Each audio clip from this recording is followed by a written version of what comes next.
From Ticker Studios, this is The Founder's Method, presented by Memo Bottle. What's the difference between a brand that scales on Meta and one that just burns cash trying? Do most founders have it completely wrong? I'm Jesse Leeworthy. And I'm John O'Burt, and this is The Founder's Method. Welcome. So this is the show where we get into the real story behind how founders build, break, and rebuild businesses. He built an agency that manages over $200 million in ad spend a year that generates a combined client revenue of over $1 billion, boasting brands like Cook-Eye, Steve Madden, Tony Bianco, Deck Juba, and Memo Bottle. He's watched the platform shift, the algorithms change, and now he's at the forefront of the next frontier of digital advertising. Today's guest is the co-founder of BlueSense Digital, Nathan Perdriau. Thanks for having me. Welcome, mate. Thank you. Now, Nate, today is going to be a bit of a masterclass on the digital landscape that you know so well. You're posting on Instagram 15 times a day. We share an office together, so we see a lot of your face. We're a little bit sick of it, to be honest, but we felt you have so much value to give.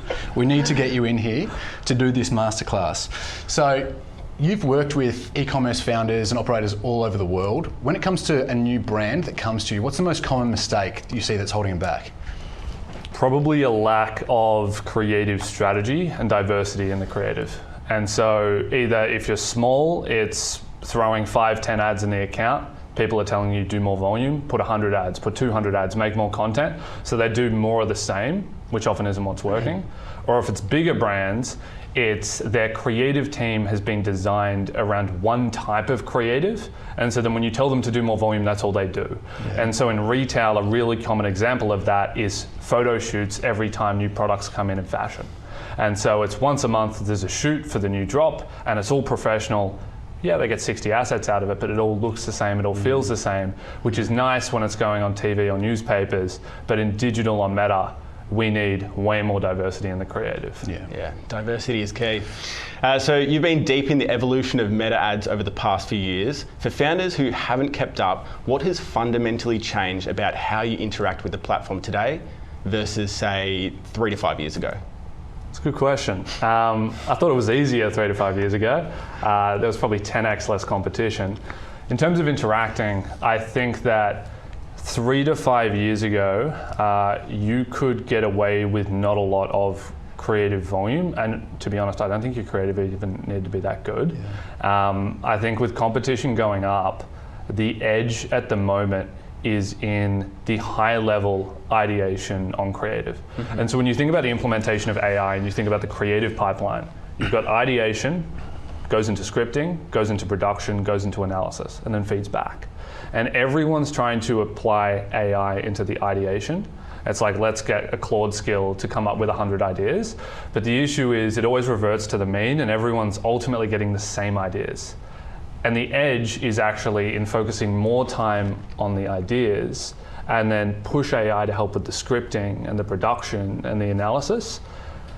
And I think that's the big change, because back 3-5 years ago, there was a lot more conscious effort being put on idea generation than there is now, which I think is diluting people's ability to have edge. And there was more focus and attention on the platform structure itself and media buying and less probably on creative. Where do you feel founders should be spending their time allocation now between creative versus media buying? Yeah, I remember like 5 years ago just duplicating ad sets all day. I don't remember if you know those days, but it was like you're just in the account doing all these crazy tactics that everyone's telling you, and they used to work because you used to be able to like glitch the system. And Meta doesn't want that. They don't want some kid in their basement when they're 18 figuring out how to like duplicate something and make it work. And so founders' time, I think, went a lot towards being in the ad manager and in the platforms. But I think if we're looking at the highest ROI time spent by a founder, it's on product development and it's on creative. If you want to go really high leverage, it's on building the creative system that sits under them that churns out creative. Yeah, because it's pretty interesting. Like back in the day, we found that we were spending like 80% of our time doing the media buying thing and 20% on creative, and now it's completely flipped for us. It's been a big change, but exciting. Yeah. So every founder hits this. They scale spend and ROAS drops.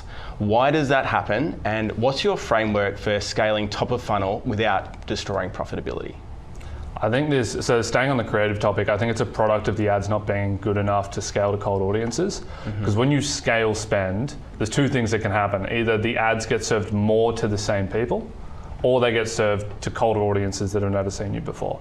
And when you push an ad that is, let's say in the product awareness stage, it won't scale cold.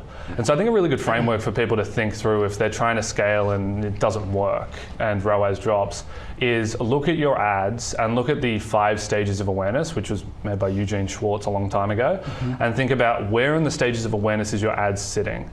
Is it sitting in product aware, where people already have to know your product to purchase? Is it sitting in problem aware, so they know there's a problem but they aren't aware of your particular product to solve it? Or are they solution aware, or are they all the way up at unaware? Because the ads that hold $250,000, $500,000 in spend, and I've probably seen like 50 of them, they all sit super high up in unaware, to where it opens up and you're like, I don't even know what I'm watching right now. Like it's so broad. And then over time they pull you through the stages of awareness. They educate you on the problem that you didn't even know was a problem, and you're like, oh, okay, I didn't realize tap water was bad for me. And then they go through the solutions, and then they pull you all the way through to their product. And so if you want a really killer ad that's going to scale, it's thinking about how can we go up stages of awareness. And I've heard you mention before, like the stronger the brand you have as well is going to uplift that ROAS as well. For sure. Yeah. Okay, so you've made a point before, controversial in some communities, that the point of the margin doesn't expand as you scale in e-com. So the opposite of what probably a lot of founders assume. Why is it such a dangerous belief to feel that you can scale like that whilst maintaining margin? Yeah, so the logic here in the recommendation made is that when you're small, your expenses are a large percentage of your revenue, operating expenses, and then if you scale out of that, your expenses won't increase at the same rate as revenue expansion, and so margin expands. That's the logic. Yeah. The issue is for small businesses, and this is kind of brutal, but small business founders are not good at capital allocation. Yeah. If they were, they'd be doing 8-9 figures. And so because of that, you end up increasing capital allocation as you scale, and so margin for most people actually doesn't expand, because they get in this mindset, which you hear all the time in business, is we need to reinvest into the business. We need to reinvest into the business. Yeah. And because of that, margin stays compressed for 5, 6, 7 years, and you go, well, we were probably better off growing at half the growth rate and actually cash flowing the whole time. Yeah. And I think that has to be somewhat a personal decision as well. But I think that's not spoken enough about, and it's more a focus on like, let's just crank these businesses as hard as we can. Margin will expand one day, when for most people, margin never expands. Yeah. Okay, so that theory works as long as the OPEX aren't going up, but you find a lot of founders are just throwing more resources to feed the beast. Yeah. Yeah. Yeah, well, a lot of brands are just, their goal is to grow. It's, and so that's ultimately what it is. But so most founders struggle to produce even a handful of good creatives. What actually matters more for creative output in 2026, volume or quality? And what does a brand with a limited budget actually do? It's a golden question. But, well, I'd say I have a limited budget, and I put out 15 reels a day. Which is wild. Yeah. So the cost per reel is low. So you can do high volume. I'll answer the first question first, which is quality or volume. Look, I think that quantity produces quality over time. Yeah. And so the reason why I make so much content is because I actually don't think I'm good at content. And so I want as much signal and feedback as possible so that I can continue to iterate on what I've been doing. So I started posting content 90 days ago on Instagram. If I was posting one post a day, I would have 90 pieces of data to be able to go, okay, 3 things worked. I think it worked because my hooks were good. That's what a good hook looks like. Let me iterate into the future. But because I've posted 900 times, I've got 10x the volume of data to go, oh, I definitely know what a good hook looks like. I definitely know what topics do well. I definitely know what formats do well. And so the rate of improvement into quality has improved. So I could probably decrease quantity now, and the quality would be substantially better than if I went down the other route. The question becomes like, how do you do all that quantity to get good at making ads? And I actually don't think, and you guys would know this yourselves because you do it a lot, is that you can pick up your phone and record ads. It doesn't have to be crazy. You don't need a crazy camera. Even if you want a crazy camera, you can drop $3,000 on one, and then you're sorted forever. Yeah. And then like one of you just holds the camera and you're done. I think where people start to confuse it is that early stage founders will look at creative agencies, which can be very expensive. Good solutions, very expensive if you're small. Yeah. They'll look at going into like UGC and influencers and overpaying substantially. They'll look at trying to produce what their competitors are doing at a very high fidelity level, which just isn't required. I could give you like 100 ads that are so low cost and have spent so much money and produce such good results, because it's more about the quality of the script and the quality of the idea than it is the quality of the camera work. Yeah, 100%. Focusing on like what you've done, your content, posting 15 times a day, what has that actually done to your number of followers over the last like You've blown up time? Because it's been wild to watch you. Yeah, well, I've gone up 25,000 followers, and I'm currently getting 3 million views a month. So And what's that in the last 2 months, maybe 3 months? Yeah, I started posting like I remember 1 week before New Year's Eve. Okay, So it's been wild. like, yeah. So quick. So, looking ahead, between AI, creative automation, platform shifts, what's the biggest change coming to e-commerce and paid media over the next 12 months that founders are probably underestimating?